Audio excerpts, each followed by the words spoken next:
अस्सलाम वालेकुम स्टूडेंट्स, आज का हमारा टॉपिक है पोटेंशियोमीटर। पोटेंशियल डिफरेंस किसी भी सर्किट में मेजर करने के लिए हम जो इंस्ट्रूमेंट यूज़ करते हैं वो होता है वोल्टमीटर। वोल्टमीटर को उन दो पॉइंट्स के साथ जोड़ा जाता है जिनके दरमियान पोटेंशियल डिफरेंस जो है हमने मेजर करना होता है। लेकिन इसके लिए नेसेसरी कंडीशन ये होती है कि वोल्टमीटर की इंटरनल रेजिस्टेंस जो है वो बहुत हाई होनी चाहिए as compare to the resistance of circuit. Otherwise voltmeter में से करंट का फ्लो शुरू हो जाएगा, और अगर वोल्टमीटर में से करंट का फ्लो शुरू हुआ तो वो पोटेंशियल डिफरेंस को एक्यूरेटली मेजर नहीं कर पाएगा। The voltmeter can read the correct potential difference only when it does not draw any current from the circuit across which it is connected। Means के जो हमारे पास आइडियल वोल्टमीटर होगा उसकी resistance जो है वो इनफाइनाइट होनी चाहिए।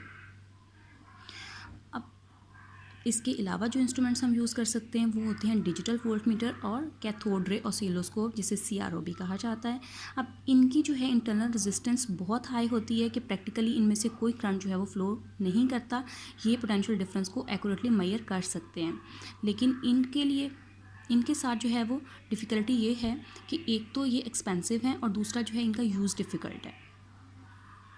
सो एक सिंपल इंस्ट्रूमेंट जिससे हम वोल्टेज को मेजर भी करेंगे और कंपेयर भी कर सकते हैं पोटेंशियल डिफरेंस को, वो है पोटेंशियोमीटर।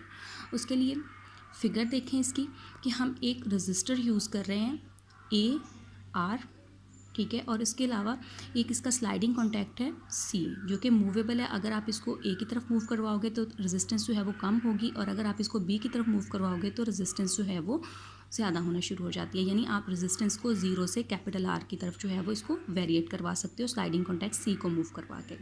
स्लाइडिंग कॉन्टैक्ट C के साथ जो है एक वोल्टमीटर अटैच है। अब जैसे ही हम इसको किसी बैटरी के साथ कनेक्ट करेंगे तो सर्किट में जो है वो करंट का फ्लो शुरू हो जाता है। करंट I किसके बराबर होगा? E/R। अब A और C के दरमियान पोटेंशियल कितना होगा? वो होगा I r, और किसके बराबर होगा?